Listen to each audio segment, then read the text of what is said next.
The good people of Oldham have made some fantastic contributions to charities, and that money is very well spent.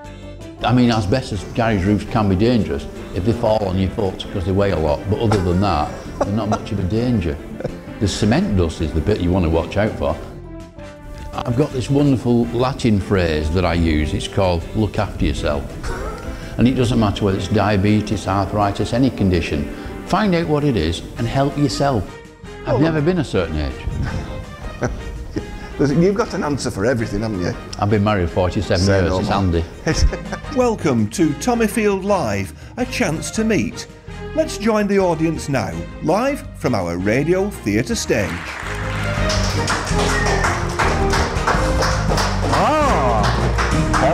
Hello. Howdy doody. Welcome along. It's another Saturday live extravaganza here at Oldham Community Radio. Thanks very much for tuning in. Wherever you're listening to us from today, you're more than welcome. If you're out and about, by the way, if you're in Oldham Town Centre today, then we'd love to have you drop into Tommyfield Market, because we've got a few spare seats on the front row. If you come armed with tomatoes, better still, if they're still in the tins, then, you know, even more effect. But we'd love to have you join us on our radio theatre stage. If you want to see what's happening as well, and you can't be here, if you go to mixcloud.com, then you'll be able to see our live web stream. So there's lots of ways to interact with Oldham Community Radio today. So it is another live Saturday chance to meet, and our guest, really, I suppose, is... Well, he's no stranger to Oldham Community Radio, because he's been here a few times. He's done my music, but I thought it was about time that we had a chat and a good old chinwag with Barry Cassidy. Don't clap on your own, we'll throw you a fish. Exactly. Barry, welcome. It's lovely to see you here. We say a chinwag, don't we? When we've been setting up this little tete-a-tete, and you're fluent in French, aren't you? I know that. Oui, yeah. But when we were setting this up, we've had lots of interesting little emails going forward. You were telling me a story, and I think it's a wonderful thing. The biggest icebreaker I've ever heard about, whenever you meet anybody for the first time in business or socially, you always say, for example, if you were saying to me, hello, young Ian. Yes. Does that mean, therefore, that you are a geriatric dinosaur? Oh, could be. Could be. Could be. Far too many long words for me to comprehend. But it's an icebreaker. Do people kind of don't know what to make of that kind of introduction, would you say? Yes, you didn't. I was gobsmacked. You're stunned. Yeah. It's like when I meet a lady. All ladies are young and attractive. It's just a question of degree. Please don't tell the wife. Oh, she'll be listening today, I've no doubt. Many people will know you, Barry, as, well, wearing different hats. I mean, first of all, ladies and gentlemen, a picture of sartorial elegance, you must say. Look, you know, we did say come suitably dressed, but we didn't expect you to look like the local undertaker. Well, that's right. But that's what you said you sometimes get mistaken for, isn't it? Yeah, because I wear a black coat as well, and I'm not usually wearing a light tie. No, but you see, it's... In fact, people thought this was my tongue. How important is nice dress sense to you as a person these days? I would accord being dressed like this to everybody. It's just a mark of respect. I was asked, I'm not sure I can tell this story, but I'm sure you can.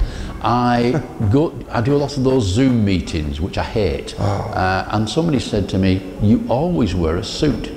Well, at least you appear to be wearing a suit. We can see you from the waist upwards. We don't know. And I said, well, actually, under the table here, I'm wearing a lime green mankini and red flip-flops. And it's an image that sticks in people's minds. That's thrown me for the rest of the programme now, Barry. It was designed so to do. In fact, I've never owned flip-flops or a mankini. But if people want to donate, I'm sure I could find space for that. Other hats that you wear, and you use the word donate there, and it's a very apt one, because of course you're very much involved with lots of charities, which we'll come on to. But let's just turn the clock back, as we like to do, to young Barry Cassidy before he was wearing his suit. perhaps he might have been wearing short trousers and those long grey socks with the stripes at the top. I used to have some of those. Do people, whatever happened to those? Not recently. No, not recently. No, not very recently. But early days, Barry, are you a local chap? Indeed so. But for a passing number 9 bus, I would have been born in the ABC cinema, which is next to what's really the Oldham Library, which it's a debatable thing. Yeah, otherwise I would have, but actually I was born in Banbury Park Hospital in 1950, always lived in the town, lifelong supporter of the town, so yeah, went to a school which is now Sainsbury's. Oh, my school. What was the school there? My school, oh dear, I forgot what it was called. St Sainsbury's, probably, yes, or St something like that. Yeah, that sounds vaguely educational, doesn't it? And then I went to Alexandra Park Junior School. Yeah. Where my sartorial elegance, well, I've not got my right teeth in, have I? My sartorial elegance was not come to the fore. My tutor used to always redress me and say, we can't have you going on looking like an unmade bed. And people may know, if they're looking closely on the camera, that this suit looks rather crumpled. It's not the suit that's crumpled, it's me. It's the legs underneath. It's the contents. The exterior is quite nice. Well, you're looking very dapper. £22 from Greenwood's. Now that does date it a bit, because exactly. Greenwood's went a long time ago, yes. Didn't it? Yeah. Goodness me. What about your family, Barry? Are you from do you have siblings, for example? Or? I haven't sibbled for a long time. My brother, unfortunately, passed away 2 years ago. I have a wife of 47 years. You don't mind if I cry at this point, do you? Long suffering. Long suffering in both directions. And I have a little boy and a little girl. My little boy is 44. He's always going to be my little boy. Lives in London, and my little girl lives in Oldham, very close to me, and works for Barclays Bank. Ah, very good, very good. We're going to chat, as I say, in so many different arenas today, Barry, because you've had a full and exciting life. I still have. And still, yes, it's not. I'm not still quite going finished. on. It's not quite finished yet. Dying a bit here, like, but there you go. But as we often have to do, we've got to try and fit 6 pieces of music in, and there's always a rationale behind that. And if we could talk all day without playing a blind note of music, couldn't we? But well, I will if you will. Yeah. Well, we'll see. First off, originally when we were setting this up, you wanted Michael Crawford and Phantom of the Opera, but then you realised it went on for about 6 months. Yes. And he does a bit, but he's a good singist, it must be said. You know. Well, it took him about 8 years to learn to sing. It did. It took him even longer to learn to walk the tightrope in Barnum as well, didn't it? But that's another story. But having given it some thought, pondered long and hard, as you might say, you've settled with Oldham Tinkers. Yeah, a lifelong Oldhamer, and the songs of the Tinkers embody what it's like to be an Oldhamer. Humour, downtroddenness, if that's a correct word. It's the epitome of Oldham, the humour. Despite rotten things going, we still have that essential humour. We do, and you're absolutely right. I know originally you wanted Mon Like Thee. We haven't got it, unfortunately, but I did say, would you settle for Oldham Edge? Aye. Where grass is green. Aye. We know the words to this, we'll sing along. Well, absolutely. And is that the one with the cast iron ringer wheels for Olympic rings? It wouldn't surprise me. We'll have a listen. Oldham Tinkers. Oh, Oldham Edge, the grass is green. It is, isn't it, really? Yeah, mills with the chimney spout. I started my working life in a cotton mill. Yeah, which one? The Werneth Ring Mill. Right. On Featherstall Road. And what were you doing there? I were a labourer. Ah. I were a labourer. So you've worked, I mean, because nowadays, with your business hat on, Barry, you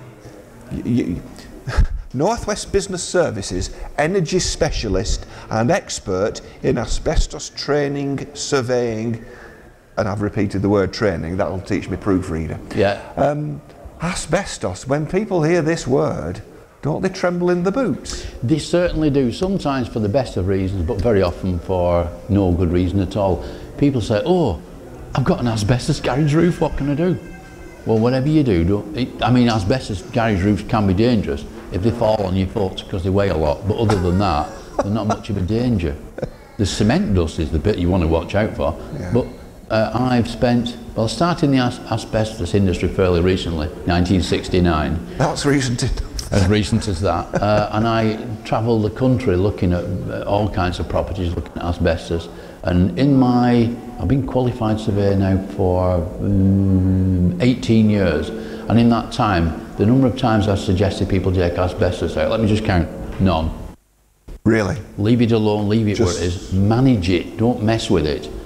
But how do you sort of quantify that against? I remember many years ago, when I was working in the veterinary business, we moved into what was the old library in Mosley, which had a small square of asbestos behind a meter box, or I think it was, and it cost an arm and a leg to get rid of. I mean, are you saying that perhaps that ought not to have been a problem, and we should have just got on and boarded over it? Yeah. Really, you say it just shows you, doesn't it? People very often do that. I remember, and sometimes people mistake things. I did a job for Oldham Primary Care Trust, I did all the health centres, and somebody said, you've done a survey here, we've found something that you've missed. It's not in the report. So I went along and I went and had a look at it, and I said, I know why this is not in the report. We call that a polystyrene ceiling tile. So it's not within the remit, because it's not made of asbestos. But I'd rather people questioned it and said, what is it, than blinded ahead and, screwed something into it or drilled it and made a mess. But no, But we cannot belittle the fact, and I suppose ignore the fact, that asbestosis and its associated illnesses have caused so much heartache and worse for people over many years in the time. Yeah, I worked in the asbestos industry from 1969, as I said, and I know people who are in that industry who never ever got anything like asbestosis, but their wives did. Really? And the reason being that when their husbands came home at night, they shoot their overalls out and breathe in all the dust. Just something as... But if you're ever worried, get in touch with me and we'll come and have a look. Right. Domestic or commercial, I'm not bothered. Excellent. So it does continue to be a problem? It certainly You're does. not going to be out of business anytime soon? Certainly not. Right. But I have set my retirement date. I'm going to retire at the age of 75. Okay. So I've got another 4 years to go yet. Plenty of work in the line, as they say.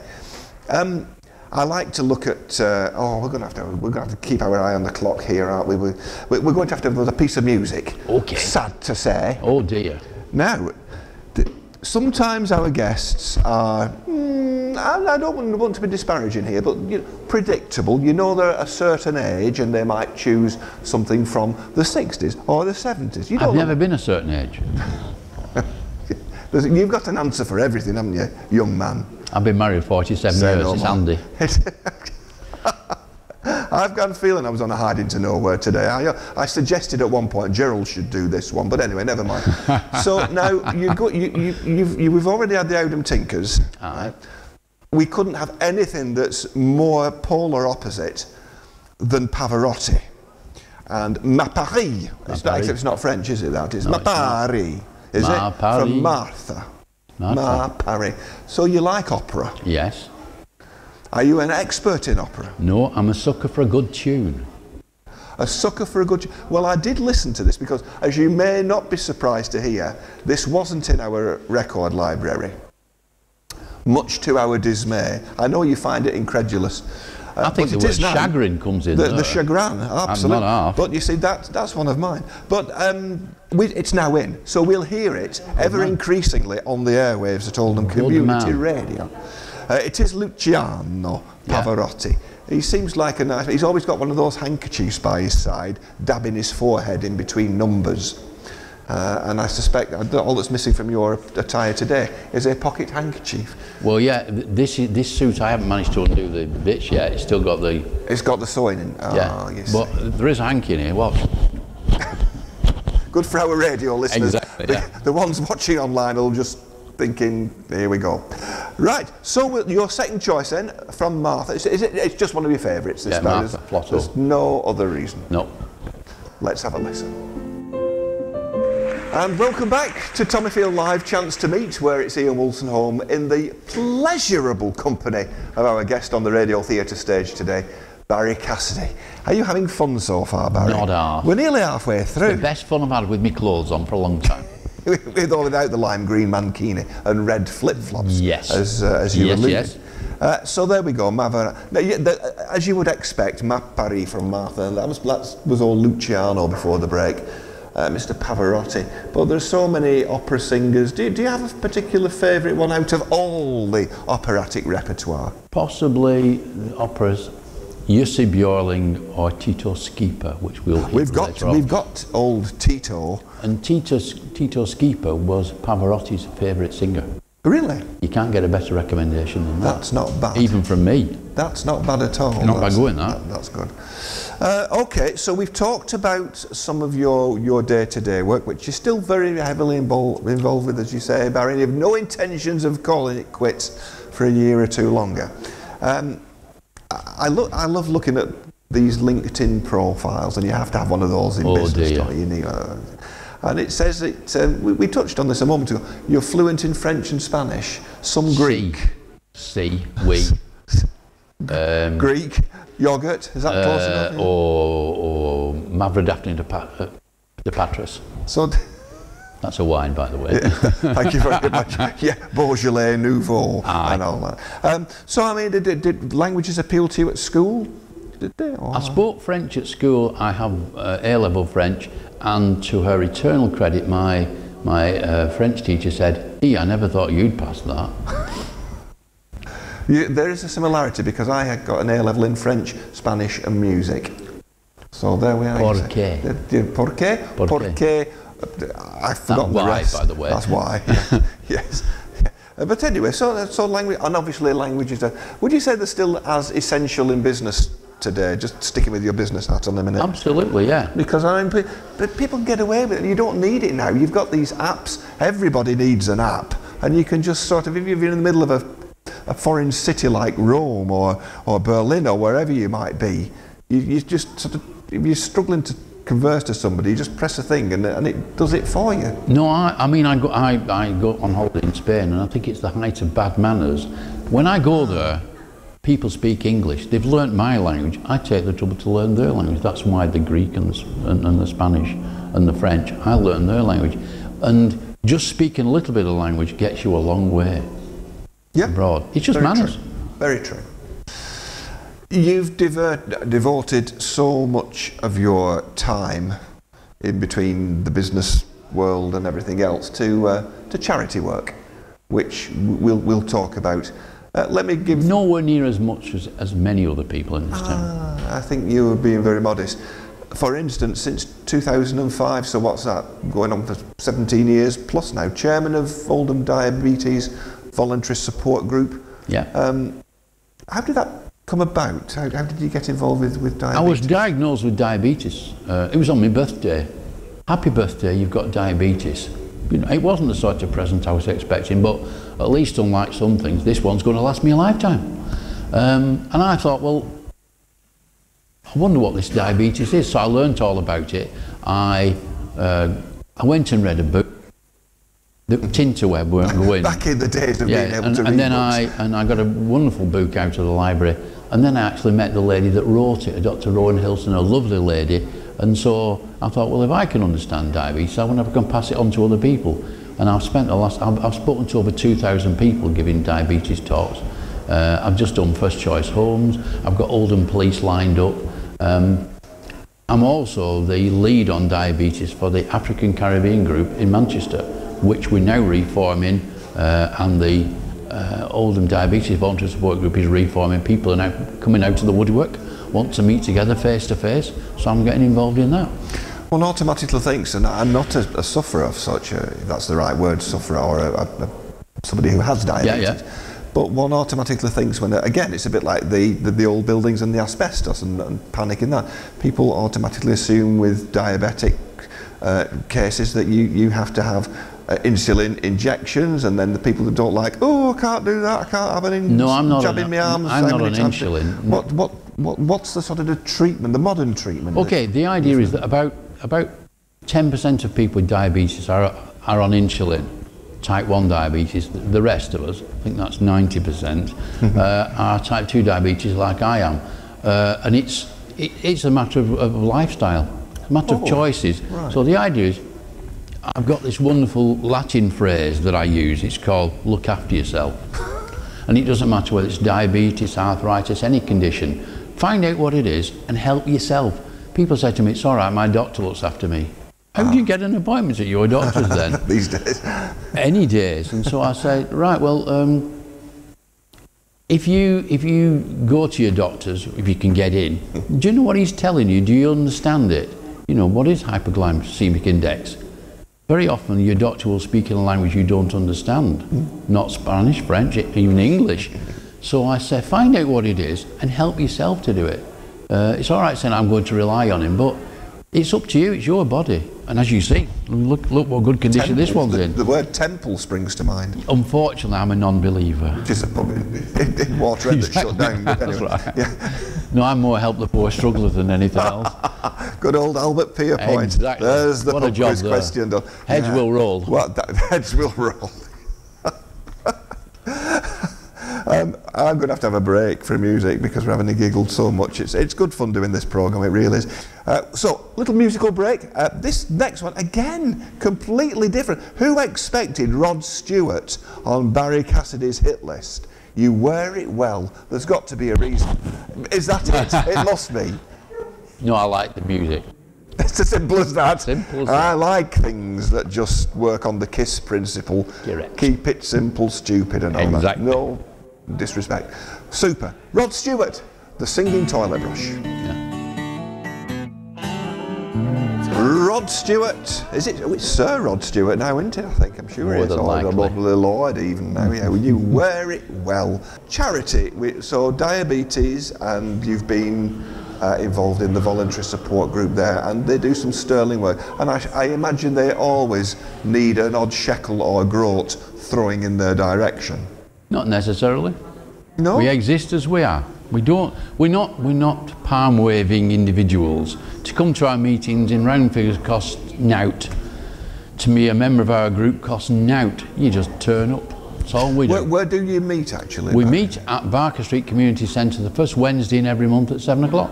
Excellent, okay. At 7 PM, not AM. So yes, for the people who get the times wrong, exactly. Looking at me, yeah. I guess you, like everybody else, suffered with meetings and the lack of thereof during the COVID crisis. Yeah. But did you keep in touch doing Zoom things and this kind of new way of malarkey? Well, no, we just kept in touch by telephone. Zoom can be a bit of a pain in the what's it, and yes. You just spend your time looking at people's furniture and musing about the wallpaper they've got on the carpets. We gave you a little guided tour of our modest premises here in Tommyfield before we started this extravaganza today. Yeah, the 2-hour walk round, yeah. We did, yes. We do it slowly. Yes. We try to make it last. Pace it, I think the word is you're looking for. And you said, is Clarence here? Yes. All you wanted to do was see Clarence. Yes. So we did. Because I was listening to him on the way in. So we shoved you in the studio where Clarence was broadcasting from, definitely between 11 and 12 today, I do know that. And you have a rare old chinwag with him about the Anglo-West Indian over 50s club, because Clarence goes to that or has been involved with that. And this is another string to your bow. Yeah, I'm chairman of the Anglo-West Indian Club as well. How did that come about? I wish I knew. I just wish I knew. Is it one of those things often a bit like me? You're in the wrong place at the wrong time. Yeah. I don't know who they thought I was, and they're still confused as to who I am. But no. What sort of things do you get up to there? Oh, it's just that you can tell us about. A social thing, and one or two of them actually imbibe alcohol. I don't, of course, because I'm a professional consultant and too tight to buy my own drink. So there's lots of these little groups that we never get to hear about. Absolutely, the town is awash with wonderful groups of people helping each other, and nobody knows who they are and nobody knows where they are. I'm also chairman of the Mayor of Oldham's Charity Appeal Group, and you'd be amazed. Oldham is the largest contributor in charity contributions in Greater Manchester, bar one, and that's Manchester City Council itself. And they get 100 grand thrown in by some rich person that starts them off. We don't. We have Sir Norman Stoller who puts some wonderful money in, but we get involved with all sorts of groups. And the Mayor of Oldham's Charities at the moment are supporting groups in the town, either little groups in the town or national groups, but the town's representatives. We don't like throwing money at big charities who just spend it on wages. No, no. We're going to talk about that in a moment. But again, I've got to. Oh, so much to do, so little time. Assuming you can get the right time to do it in. Yeah. So we've.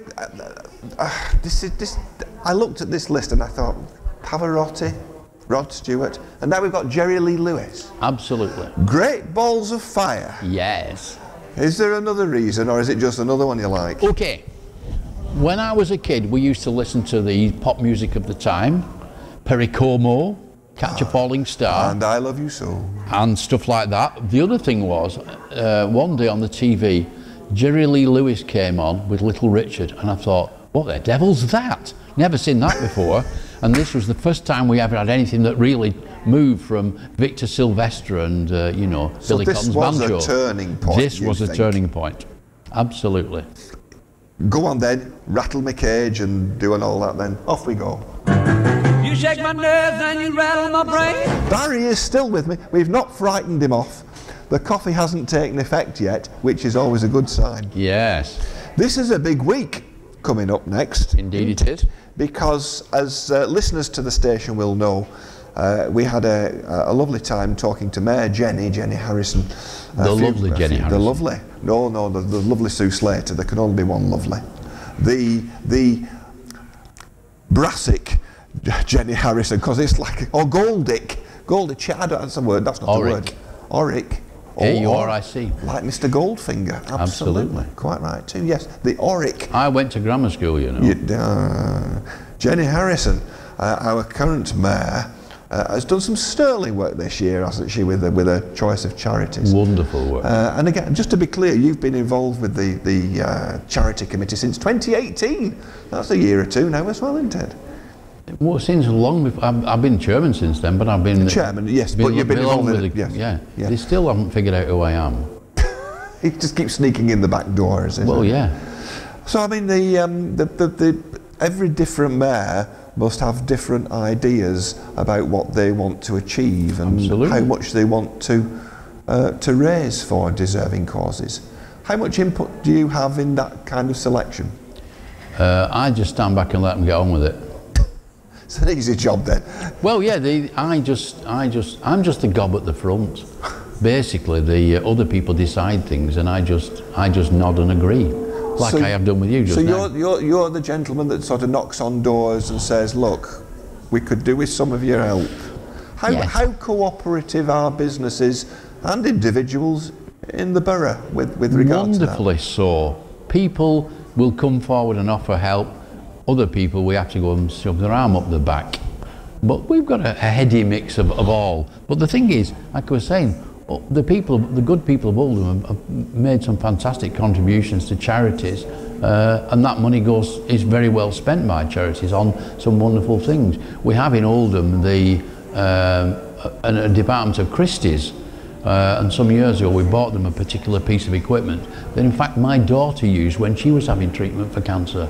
So we know that stuff gets used, we know that the money's well spent, and we're delighted to raise it. And as we say, this week is a big week because it's all change on the mayoral chain. We'll be broadcasting that on Wednesday. Yeah. Will you be there, Barry? Will you be doing Yes, indeed. Yeah, I'll be sat at the back, cheering and booing and whatever is required, and supping tea with my fingers stuck out. Just before Jenny sort of leaves the role, do you have any idea how much money she and her entourage have managed to raise? Well, in excess of 30,000. We had an event on Sunday, which is a fun run. How you can have fun and run in the same sentence is beyond me. And we've got a wonderful contribution coming through from Clipper Logistics, which is in excess of £3,000. Oh, wow. So we've still got a few things to count up yet, but a significant amount of money through the efforts of lots and lots of people. But Jenny, the magnificent Jenny, we can use magnificent. We can. Magnificent Jenny has conducted the orchestra very well and put her heart and soul into it, as I'm sure Elaine will when she takes up office. Superb.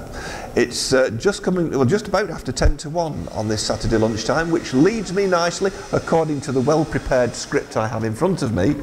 Thank you to the script writer. That we've got to fit in track number 5 now. Good, sure. Which is Nat King Cole, Mona Lisa. You can do no wrong with anybody with such a crooner. A proper singist. Obviously a jazz pianist to start off with, but a fantastic singist. And so there's no better reason than that, is there? It's a great, it's one of those often played pieces, particularly on our wireless programme, which I know you are a devotee of. Indeed so. Barry, it must be said. You are that listener. That's good. Nat King Cole, Mona Lisa.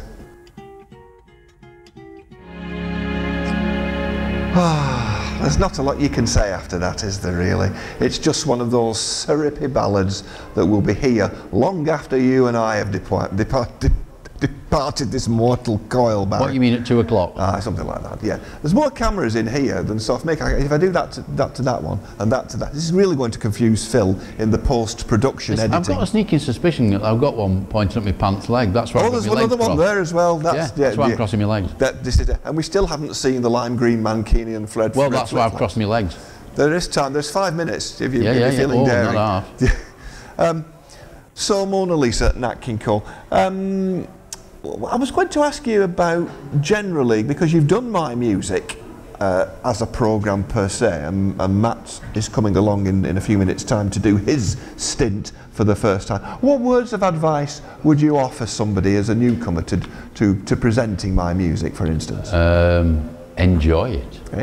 Be yourself and enjoy it. Yeah, well, I think there's no danger of Matt being anything else other than he's nipped it to the pub for a pint, Dutch courage and all that, so I think we'll be all right with that. We'll be good with that.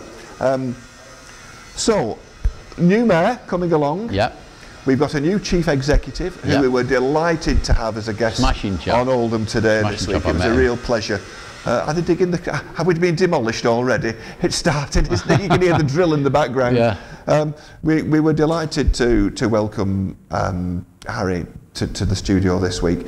Do you, involved in your charity work, meet such a person on the 11th floor of the Civic Centre, or is it just... Yeah, in fact I met Harry sometime. In fact I met him back in September, and I met him again fairly recently, and I sent him an email that said I'm on the scrounge. So that's how I got in. And so I went to see him. A smashing chap, absolutely smashing chap. A good lad to have in charge. Good. It's been a very special day because, as I say, we're setting up this little interview to do this, and we've had lots of banter and lots of pithy emails going backwards and forwards. There's been a lot of pithing about. There's been a lot of pithing about. Yes, there has. That's true. Time has beaten us, Barry. Oh dear. And I can tell you're mortified by that statement. I'm absolutely. But we've got to allow enough time to fill in your last track, which is Amapola by, as you alluded to earlier, Tito Schipa, who is Pavarotti's favourite singer. What better recommendation can you have? Absolutely. So we're going to finish with that. Have you enjoyed the experience of being our guest on Chance to Meet? Not one jot or tittle. Good. Don't come back. Because I've got no else to say about it. It's been 8 years since my regular appearances every 8 years or so. So we're all right. We're all right. You'll have retired by the next time then, Possibly. Definitely. Yeah. Possibly. I fail to see that to be the case. Barry, it's been great to meet you. Thank you ever so much for being in the hot seat today. You're very welcome. Where's the cheque? In the post. Good man. Our technical producer today was, of course, the legend that is Phil Edmonds. We leave you with Amapola Tito Schipa from here, Wolstenholme. Have a great day. Bye for now.